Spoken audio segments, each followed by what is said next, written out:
Happy snow day, calculus kids. Mr. Chase already sent you a video for the lesson on today, which is the ratio test. And remember, the ratio test is used to find a radius of convergence, which is once you've determined the center, how far left and right can you go for all the x's that will create a convergent numeric series when you replace x with a number within that radius of convergence. So AP does love that ratio test.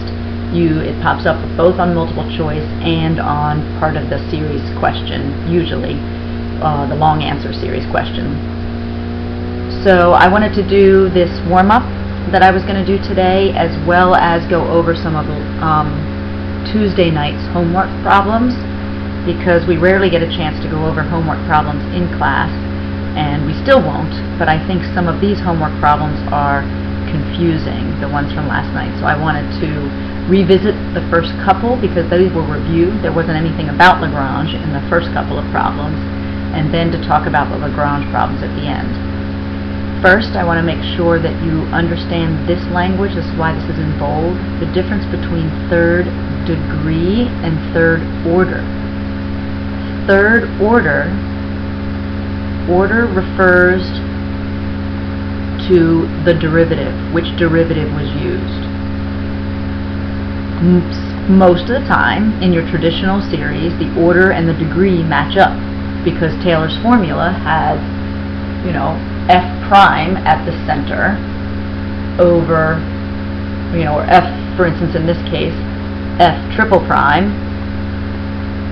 evaluated at the center over 3 factorial times x minus the center cubed. So this is a third order term because I'm using the third derivative. It's also the third degree term because the power is 3.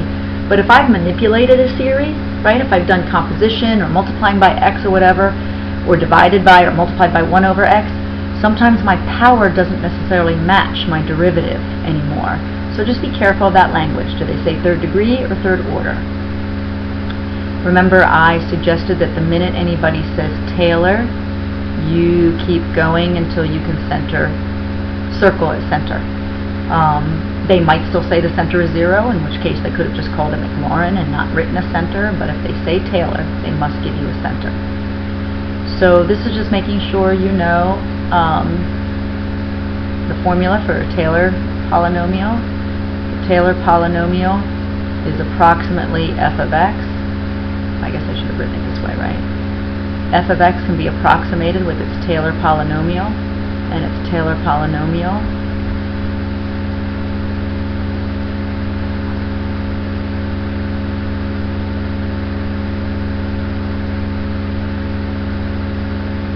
is the value of the function at the center, technically times x minus 2 to the 0 over 0 factorial, plus the first derivative,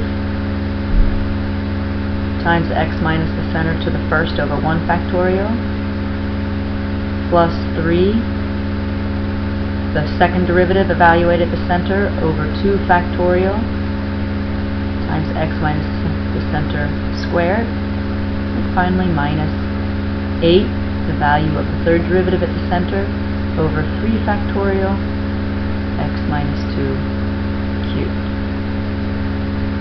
Okay, done. They didn't ask me for an nth term, they didn't ask me to approximate anything. Right? Done with that problem. And yes, I stopped at the third degree, which also happens to be the third order. So here they're asking me to use the third order polynomial for sine x to approximate sine of 0.2. So I'm going to do that part first. I'm going to ignore the rest and do the third order for sine. So I know that the series for sine centered at 0 is odd, so I start with x, which is using the first derivative, right? Because the the first term right, is 0.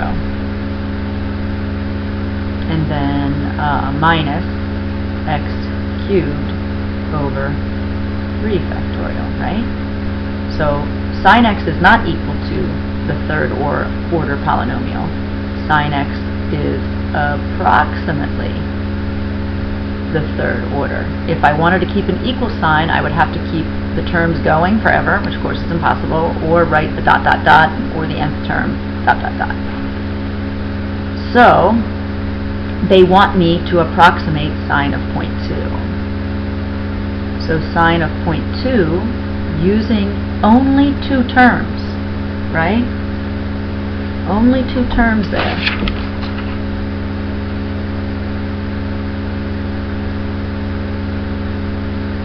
So 0.2 in for x and 0.2 in for x.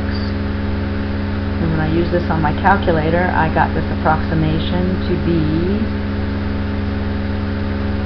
0.1986667 blah blah blah blah blah.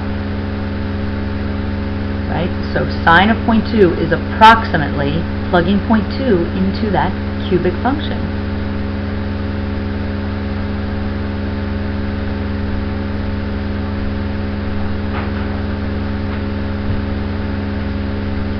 What happens when I'm in radians, of course, when I hit sine of 0.2 on my calculator.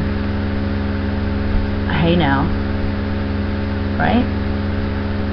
To get a better approximation, guess what I do? Just add a couple more terms. Crazy. Now, they also asked me, they didn't ask me to stop there, they also asked me to find the Lagrange error bound using this polynomial to approximate sine x on the interval, right, the center being at 0. 0 is the center, going to negative 0.2 to the left and 0.2 to the right. So the largest error I could have, so since I used the third order, the absolute value of all the of not using all the next terms, right? If I don't use any of the, if I pack up all the next terms after x cubed over 3,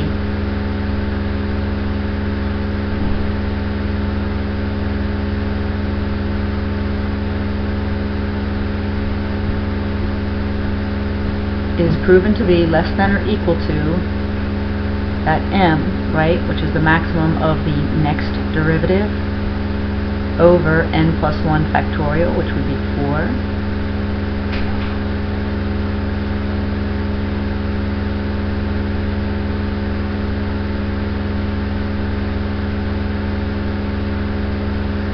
I don't, of course, have to put that minus 0. That's the center and what goes in here again.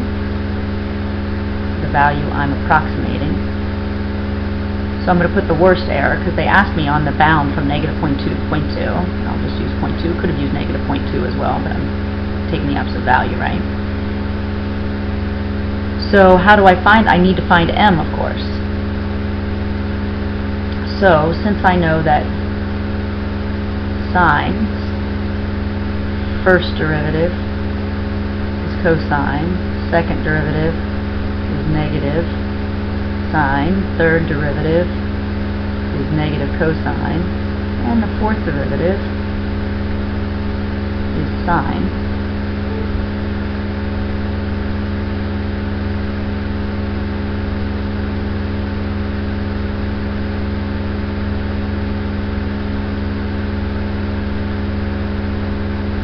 Right?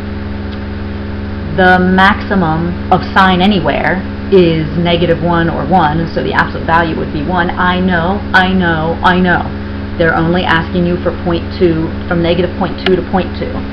I know that I could look at those values of negative 0.2 and 0.2, and that would be less than 1.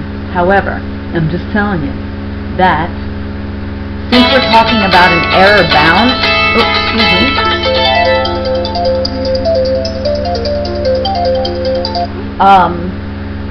since I'm talking about an error bound, which I'm giving a worst case scenario anyway, they're just going to use 1, all right?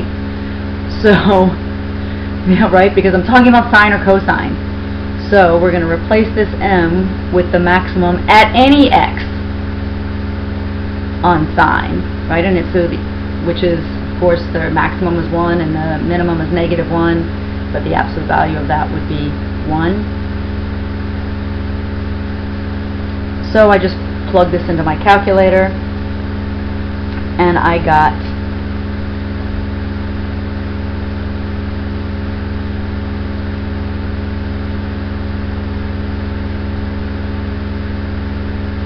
that,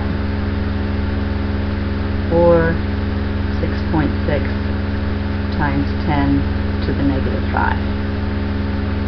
And then I looked in the back of the book, and I went, ugh, that's not the right answer. What the hee-haw? What happened? Here's a way mathematicians, or engineers maybe, cheat when they talk about their error. So, check out these shenanigans. Yes, they asked you for the third order, but do you agree that the third order Maclaurin polynomial for sine is equal to the fourth order? Do you agree with that? Can you tell me why? The third order for sine is equal to the fourth order. Why? Because the derivative, the fourth order derivative, is 0. Is it not? See where I'm going here? I can claim to have used the fourth order Maclaurin polynomial for sine because I will get the exact same values as the third order. And if I can claim that I've used a fourth order, then if I can claim, and I'm going to get this same approximation, right? I can then go back, though, to my error bound and do what? Alright, you see? You see? See what they're doing there? I can say the remainder sub 4, meaning the factorials I use are 4 factorial, and the power I use, is 4 plus 1 factorial, which is 5, and the power I use is 5. Is that going to change my 1 here? I need to go and use the fifth derivative, right? But the fifth derivative is just going to be sine, cosine, negative, or positive, right? And what is the absolute value of the max of any of those derivatives? It's still going to be 1. So punch these new numbers into your calculator, and you get 0.00026, or 2.6 times 10 to the -6. Right? Little bit of shenanigans there. But I wanted to do that with you because I think number 19 does something very similar. So let's talk about some of the homework problems. Again, the first couple of homework problems just asked you to practice your building skills and your composition skills. So number 1 said, but it did have you practice also using your polynomials for approximations. So for instance, number 1 was e to the -2x. So of course, hopefully what you did was say, I know what e to the x is, the series for e to the x, the Maclaurin series, right? And that would be 1 plus x squared over 2 factorial plus x cubed over 3 factorial. And they asked for the fourth order, right? So x to the 4th over 4 factorial. And if that is e to the x, then e to the -2x would just be 1 plus, instead of x, right? You put negative 2x.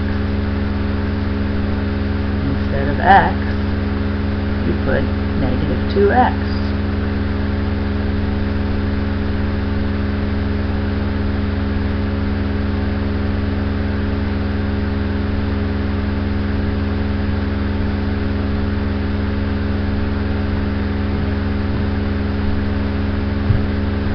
And then what they want you to do is to approximate, what did they ask me to approximate? 0.2. So, and of course this is approximate, fourth order is approximate, therefore e to the negative 2 times 0.2 would be approximately 1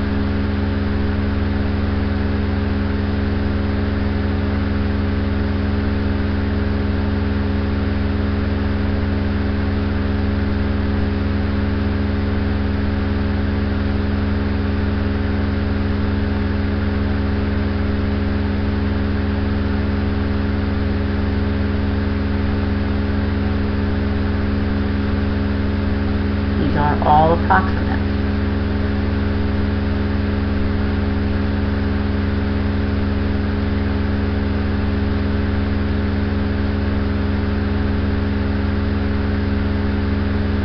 So e to the negative 2 times 0.2 using the fourth order polynomial is approximately, I got 0.6703-ish.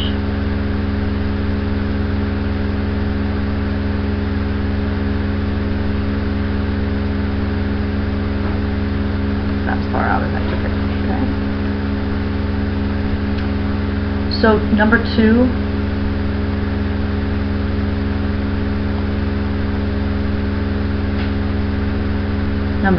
was cosine not of x but of pi over 2x. So again, cosine you should memorize. Cosine fourth order is approximately evens. So 1 minus x squared over 2 plus x to the fourth, because the third derivative is 0, x to the fourth over 4 factorial.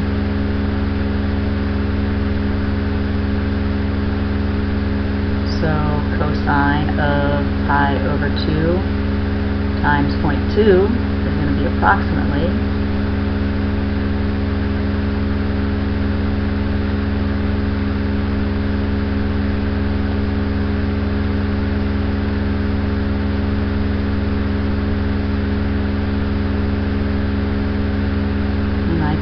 using the approximation, I got 0.95.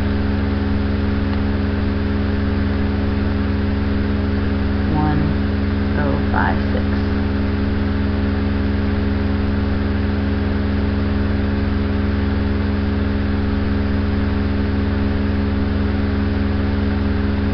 Cosine of pi.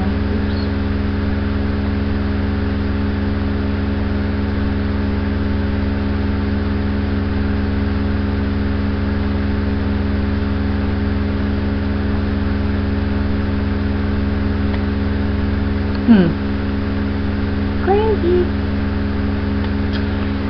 Okay. So 3,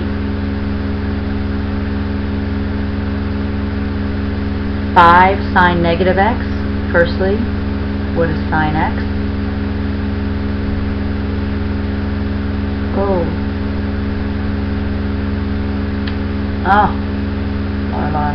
Would have gotten even better. I forgot to put my pi over 2 in here, didn't I? Didn't make that much of a difference, did it? Sorry. My bad.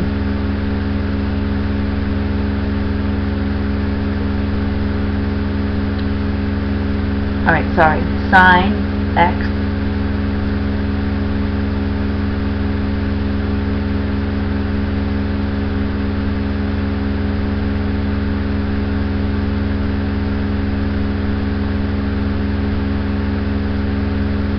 right? This is the fourth order, right? Because the fourth order, the next term, using the fourth derivative, is 0. So this is sine x. So now I need sine negative x.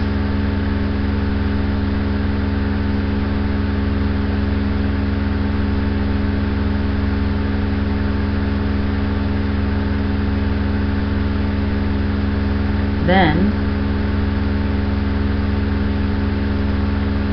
I need negative 5 times that. So that would turn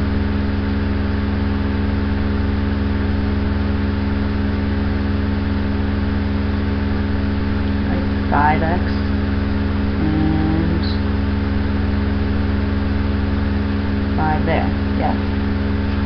And then again plug in 0.2. I'm about done with this now.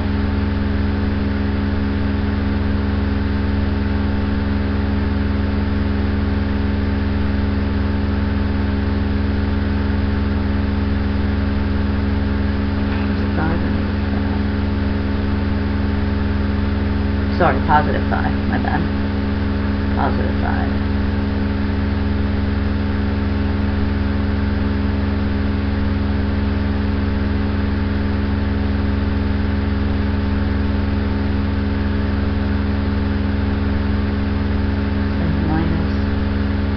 Oh, I did have a minus. I'm multiplying by 5. And then just plug in 0.2 when I did that. So 5 sine of negative 0.2. My approximate using my polynomial was 0.993346.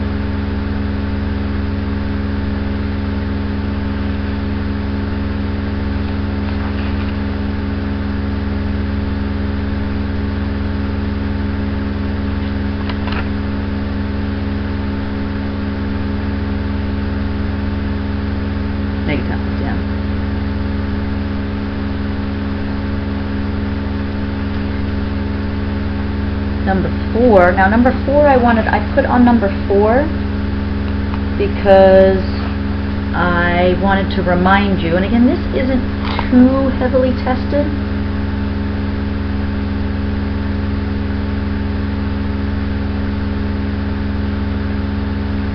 but number 4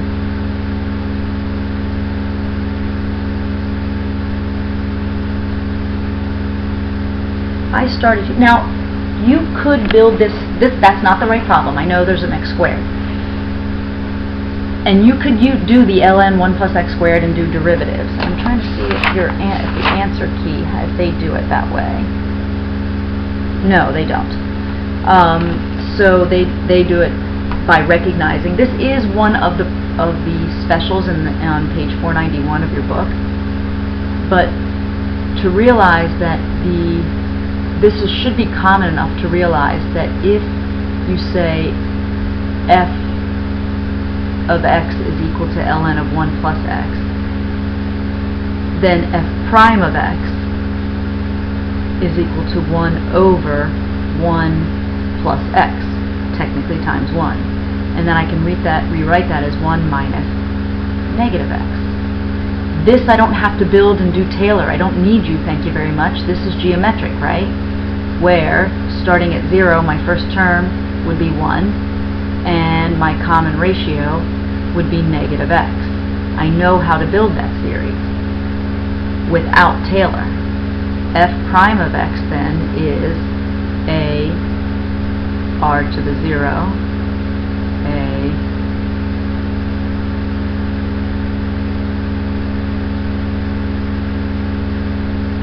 so on and so forth.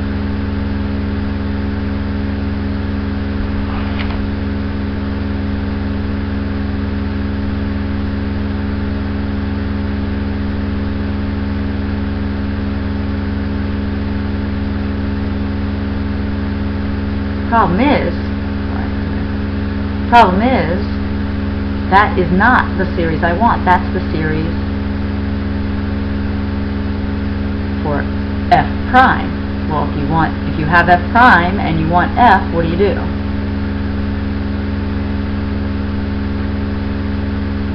And remember, oh darn it, remember that f of x is sort of the series I wanted, right? So I need to anti-differentiate 1. What happens when you anti-differentiate 1? You get x.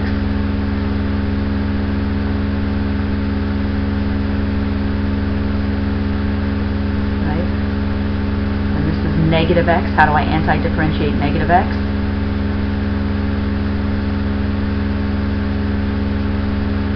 How do I differentiate positive x squared?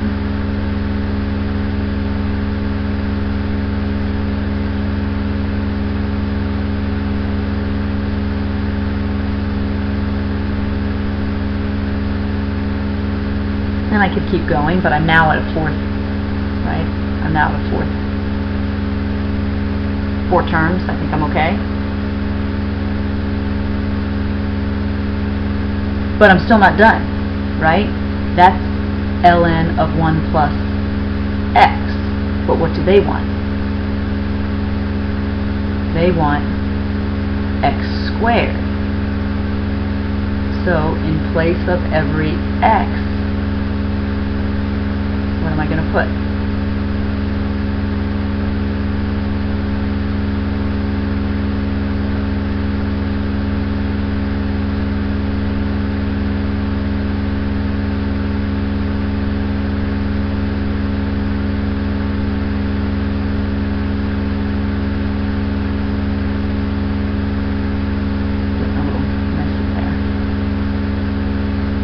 So this is f of x squared. Let me make that a little cleaner. F of x squared looks like, I lost an x somewhere around there. It looks like x squared. I lost my x right here, right? X squared to the first. So I have x squared minus x to the 4th over 2 plus x to the 6th over 3 minus x to the 8th over 4.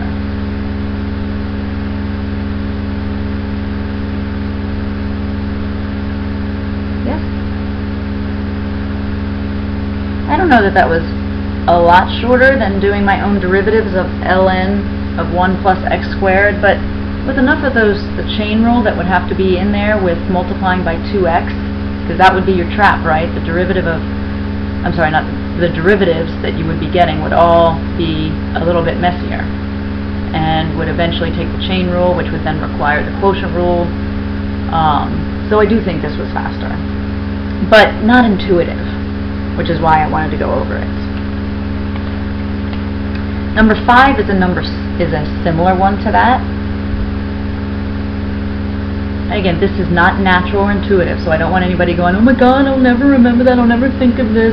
AP is pretty kind in this regard. They would prompt you with, use the, a hint, use the derivative of, or the antiderivative or whatever. So when I look at this function, which actually would probably normally not be written that way, right? I would usually see this function in number 5 written this way.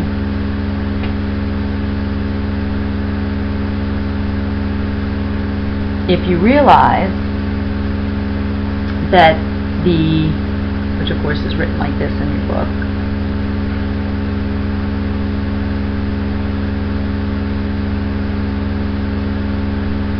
what is the antiderivative of that?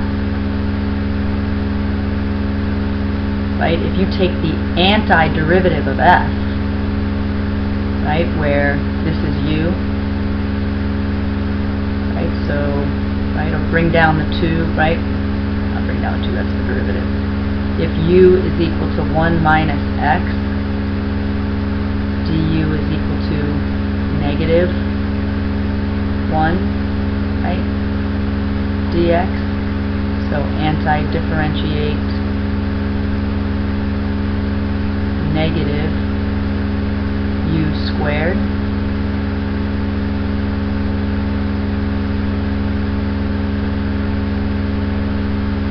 the negative 2, my bad.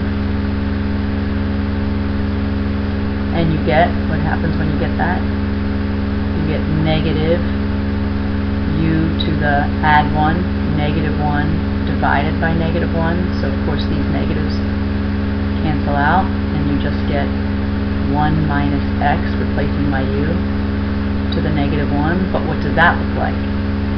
The antiderivative of f of x looks like 1 over 1 minus x. Building a series for 1 over 1 minus x is very easy.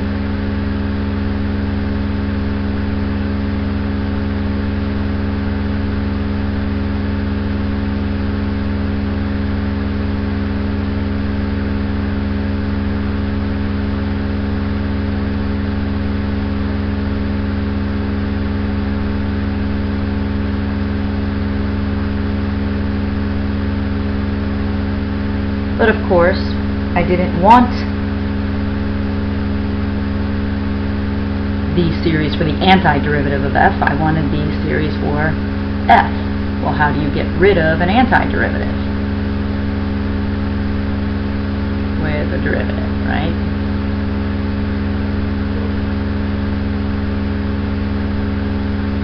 So if you take the derivative of a constant, of course,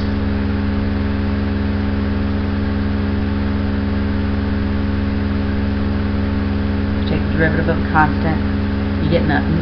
Take the derivative here, you get 1. I'm taking derivatives now, so power down.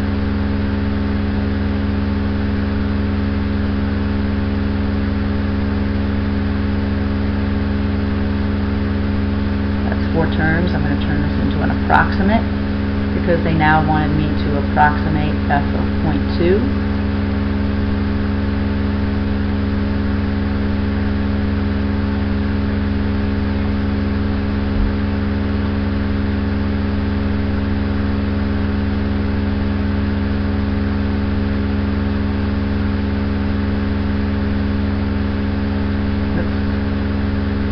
F of 0.2 is approximately, what did I write down? I got 1.5. So check that on your calculator if you like. And don't put it into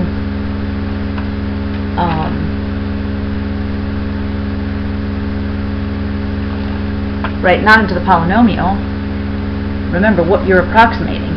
F was, in other words, this is approximately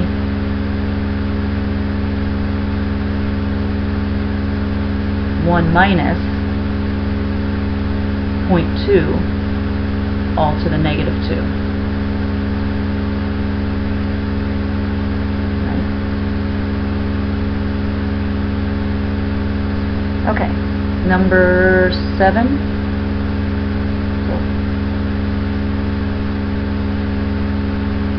which we went from 1 through 5 all to number 7. Number 7 was, again, just straight up practice. Didn't ask you to approximate or anything, just find the Lagrange series. So if it's Lagrange series is at the center, and they gave me x, e to the x.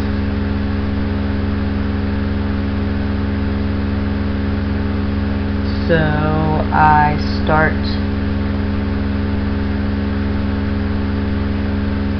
with e to the x, and I have 1 plus x.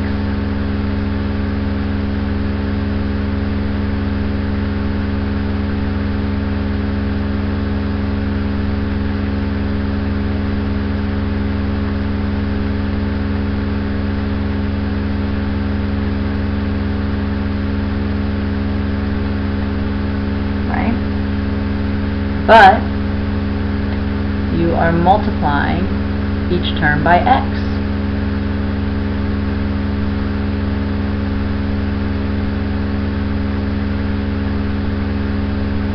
So what does that look like?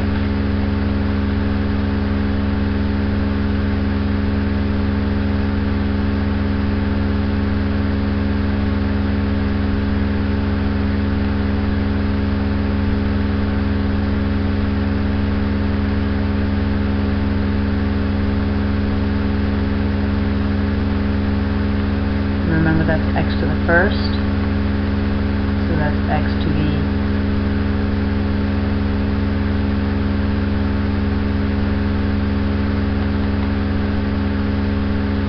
good. So that was just practice with the nth term in there. Now number 11, I hesitated to give this to you because it's confusing when it says use graphs to find.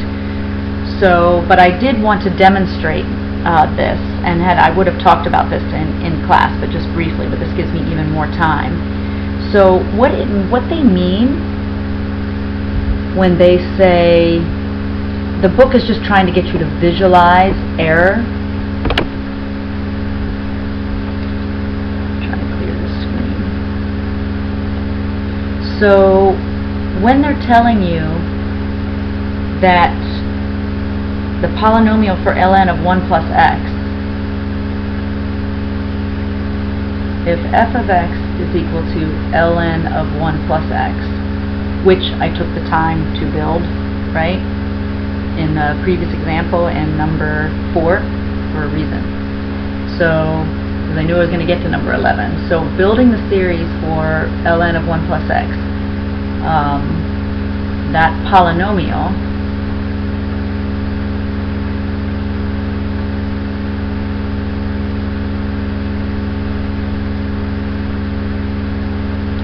just using our geometric pattern, right, with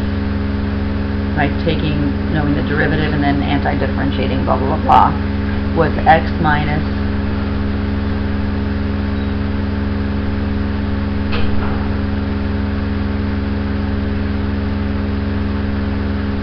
right, and what they were asking is if you take the error, the actual error, so I'm not even getting to Lagrange yet, if we're actually just taking the error in how far is my error. Now I usually put my function first, but they wrote the polynomial first. So if you use this polynomial truncated, right, n is going to be a number, so is it the third order, the fourth order, whatever it is.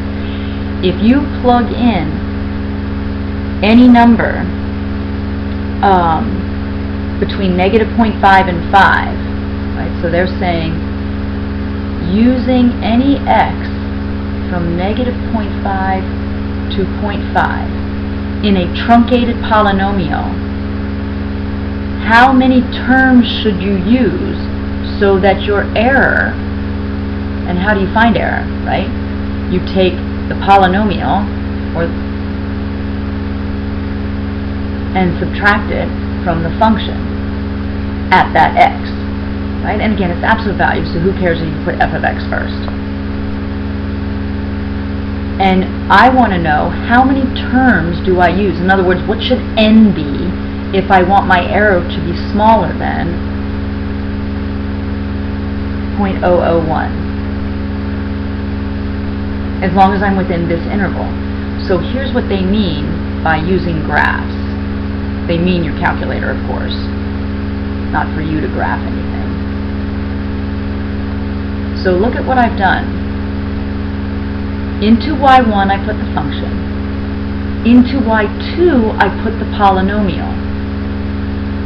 But I turned both of those off. Into y3 I put the constant value 0.001, which is my boundary. And then in y4 I graphed the error, right? The function minus the polynomial. And again, it's absolute value, so it doesn't matter the order. So what I did was, I said to myself, so if I only use the third order and I graph the error, if the graph of the error is above 0.001, it means my error is more than 0.001. So I need to have my graph under 0.001, so I just kept adding terms until, and let me show you my window. The window I used was the x's they asked me for, negative 0.5 to 0.5. And then I'm taking the absolute value of the error, so the error is going to be above 0. And then I made my y max 0.001 and a little bit more. And then look at my graph. Here is my error. There's a height of 0.001. This is the graph of my error. It doesn't look continuous, but it is. Notice it's not completely symmetric around the center, right? Your error going to the left and right isn't exactly the same as you deviate from the center.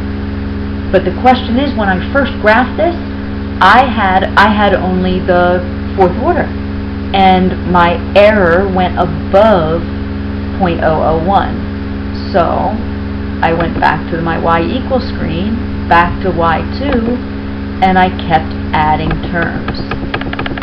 The more terms you add, the smaller your error.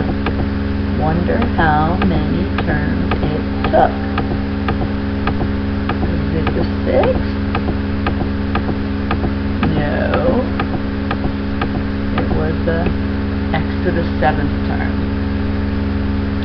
So when I cut off, so let's do that. Let's cut off.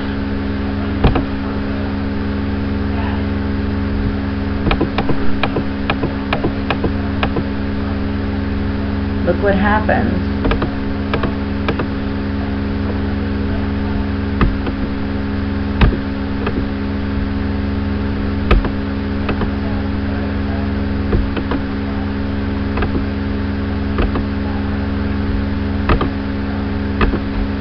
Look what happens when I just graph with x to the 6th term.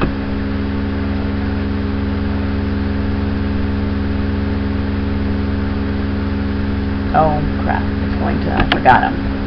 It's going to take a long time because, stop.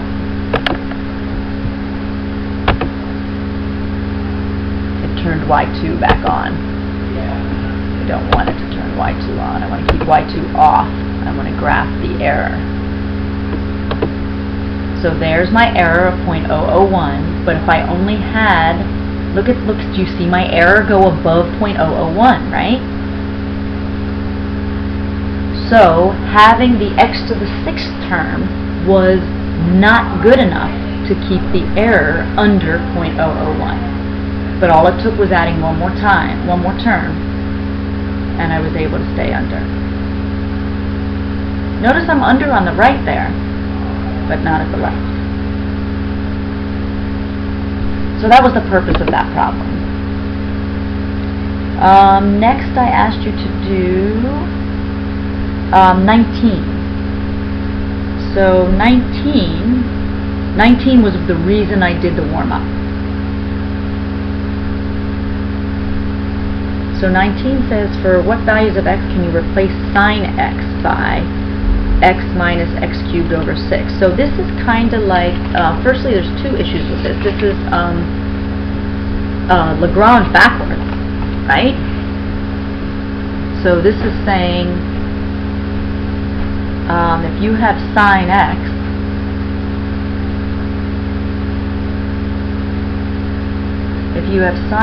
is approximately x minus x cubed over 6, which is of course 3 factorial. Remember, that is also technically plus 0 x to the 4th over 4 factorial, right? They want to know for what values of x so that your error magnitude is no greater than. So in your Lagrange error formula,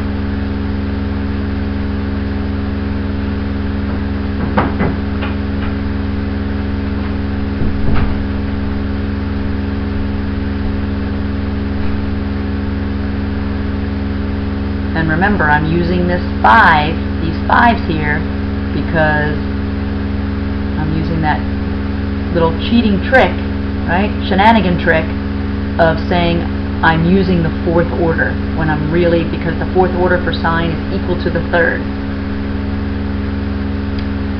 What are they giving me here? Now remember, with sine and cosine we know what m is, right?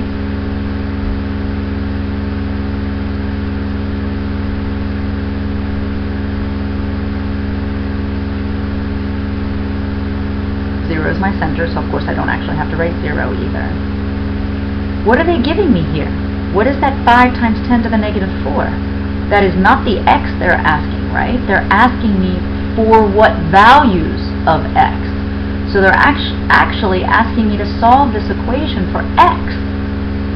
But I can't solve that equation for x unless I know this. But don't you know it? Right? They gave it to you. So they're telling you they want the error bound to be no more than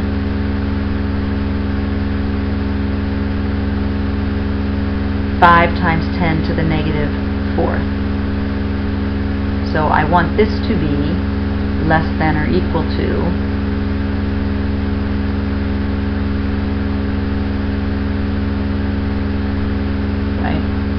x minus 0 to the 5th is just x.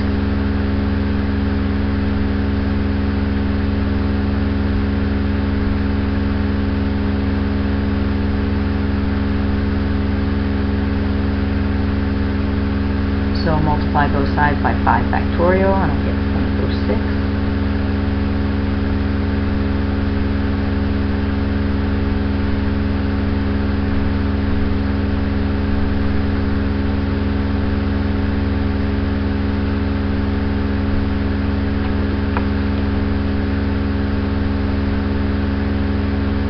Yes, I know that was absolute value. I'm going to go on both sides in a minute.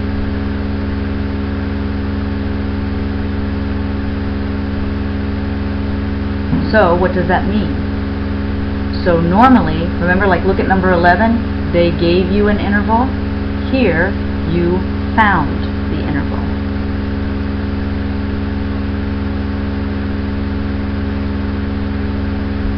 So if you want an error bound no worse than 0.00005, stay within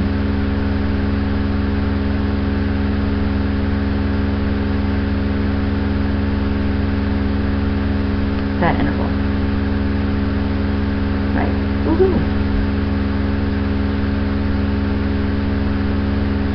Alright, let's look at 21. And I assume if you know any of these problems, just skip ahead, right? If you didn't have any issues.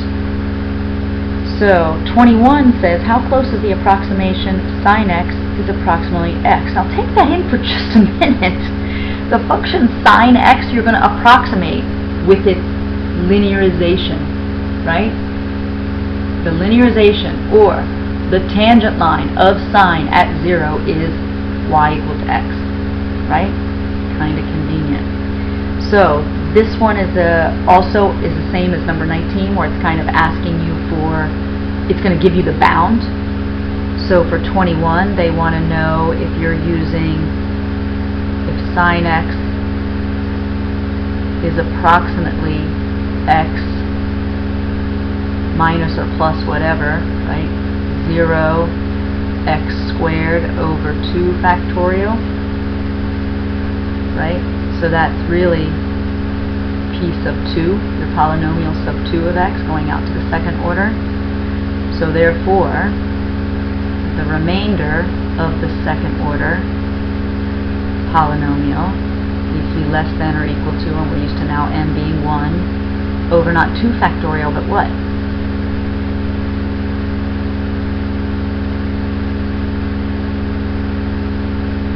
And the center is 0. Absolute value of x to the third, right? But they gave you what they want the error bound to be.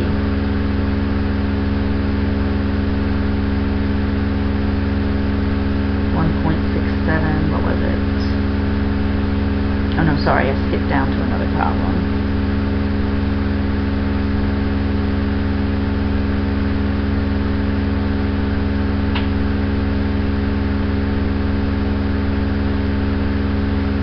Oh, wait. No, I'm sorry, I misread this. Again, they're giving you x's. They're saying they want the absolute value of x to be between right there.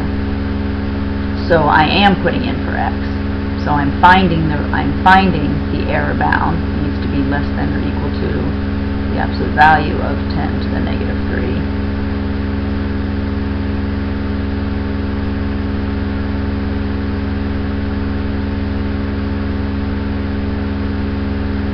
Got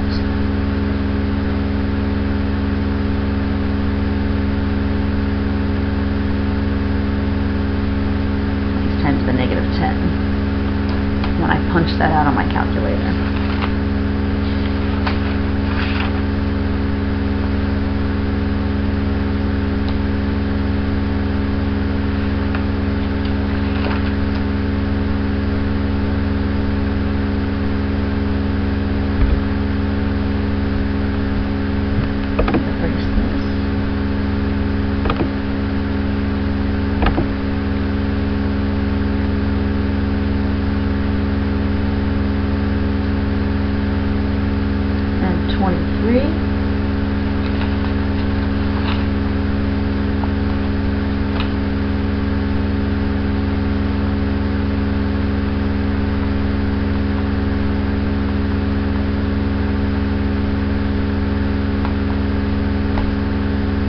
They gave you the series approximation, so e to the x is approximately this quadratic, right? Quadratic that opens up and has a leading coefficient of 1/2. And they want the error, so this is a straightforward Lagrange problem, where the remainder going out to the second order. Oops, sorry.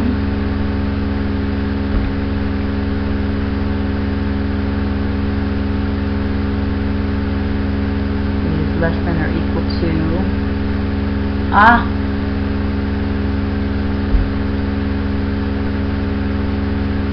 m over 3 factorial x minus 0 center cubed. Since we're using e, what are all its derivatives, right?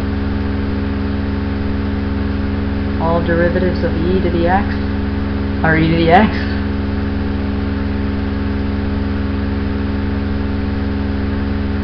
Part e to the x is a slide swoosh, right? So the maximum of any derivatives and e are going to be at the right endpoint.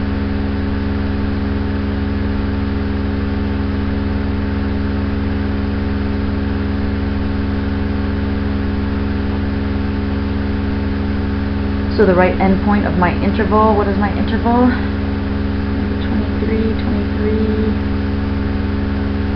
oh, between -1 and 0.1. So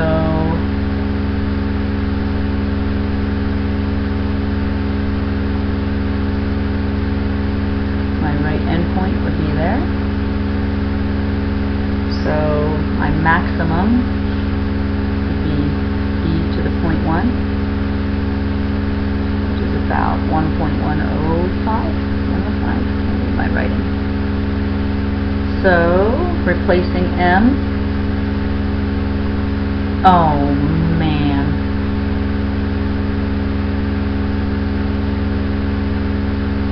(1.105) over 3 factorial times the x. What am I approximating?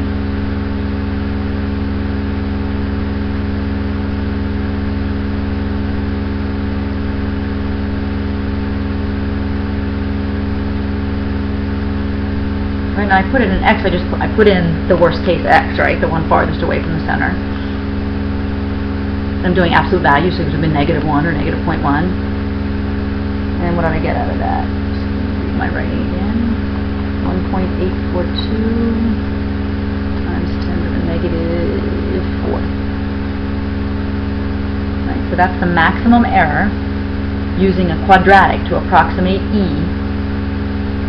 with any x between -0.1 and 0.1.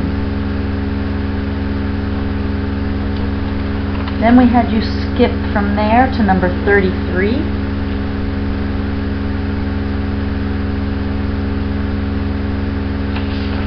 So 33 was very similar, right? So if you look at the difference between 23 and 33 was one more term, right?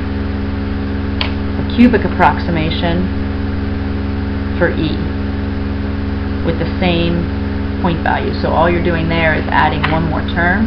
So to go from 23 to 33, 23 to 33, we're adding one more term.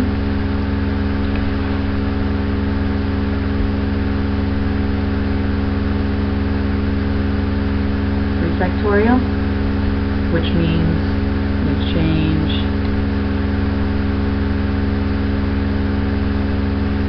this to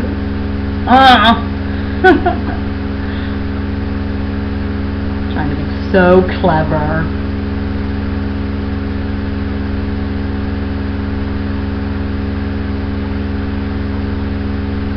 So this is now the remainder using the third order is m, but I have the same interval, so my m is 1.105, but not over 3 factorial, over 4 factorial.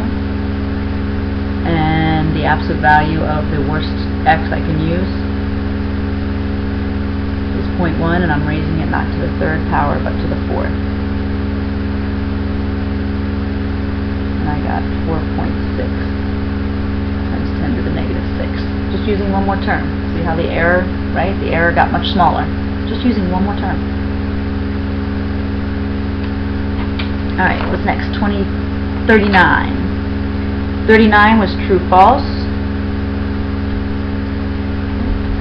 Says, is that the Maclaurin series for the function? Then f prime is equal to 1. Justify your answer. So 39, I said, what did you say? Right, that's seeing if you know the, like the formula. So I got true for 39. 40, which of the following gives the Taylor polynomial series of order 5 approximation for 1.5? So that's making sure, again, you know, for 40, if you want to approximate sine of 1.5,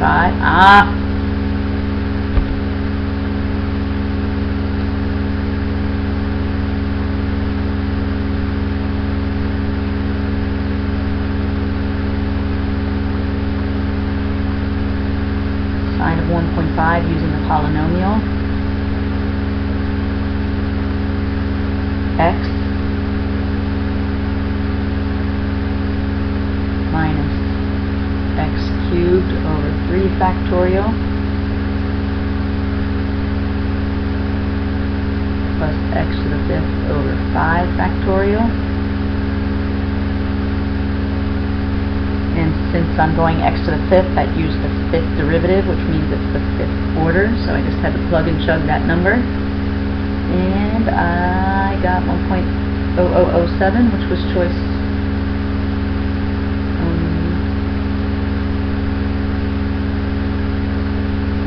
D. I got 1 point, right, rounded. I got 1.0007, which would round then to 1.001. Last, oh, not last, but almost last, right? 40, 41, 42, right? Yeah, 41.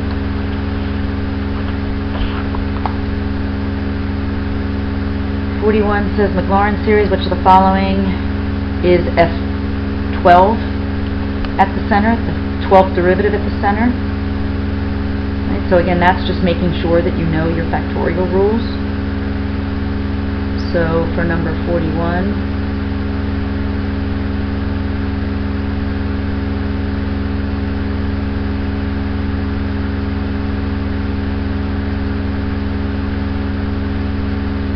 that's the coefficient, right?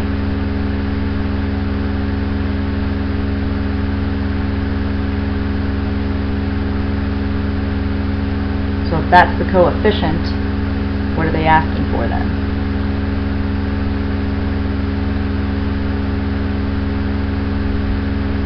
They are asking for this value.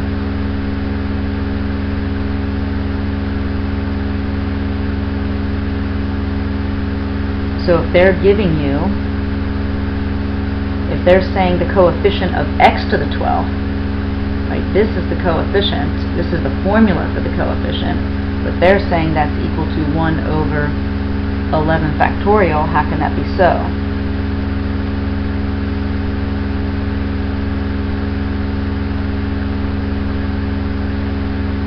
So if you solve that, oops, 12 of 0, 4 you get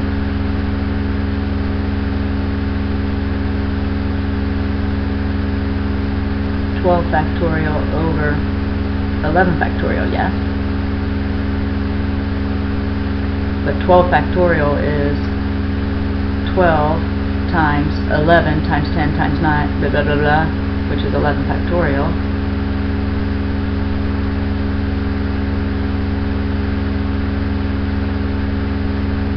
Yes.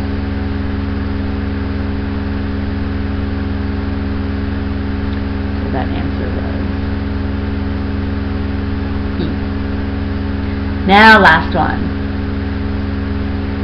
42. Talking about cosine. So again, it behooves you to memorize. See how often sine, cosine, and E are referred to?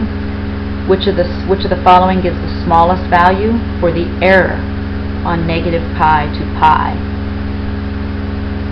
Right, so this one and this one I've not seen AP ask any of this, but this was another one I went to my calculator and graphed. Right, I graphed and saw like I demonstrated on the warm-up. Right, I used my calculator and I just kept seeing how many terms it took me, right, in my calculator, and I had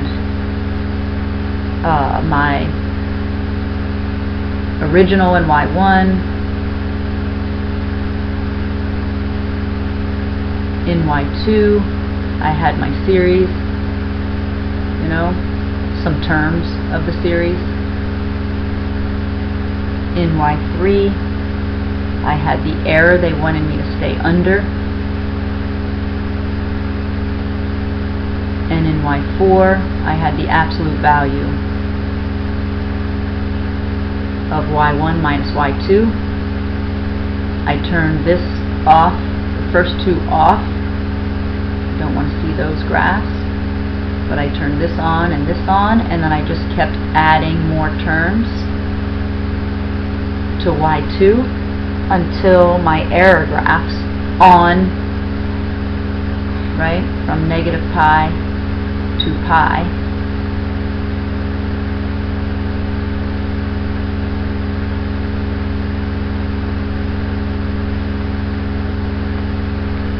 so the height of 0.1, and then from negative pi to pi, how many terms did it take for my error to stay under that? And for me, it was 10.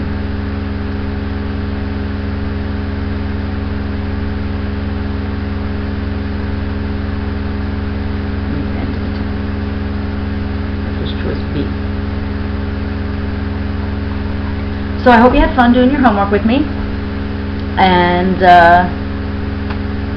this was your ratio test homework that you're doing tonight with Mr. Chase's video. Should be a lot more straightforward. I felt like this homework was a little choppy. The book didn't have really a whole lot of Lagrange problems to practice, so that's why we, in this homework assignment, the numbers that we chose, we had some review of building, plugging in, looking at how close you might be, some of this graphical stuff. And then a couple of those Lagrange, there were some Lagrange problems in there, and just remember that kind of quirky thing with sine and cosine where they can claim one order is equal to another one because of the zero derivative that comes after. Okay? Alright. So it looks like sadly the snow has stopped, so I guess we will maybe have school tomorrow. Fingers crossed for a delay.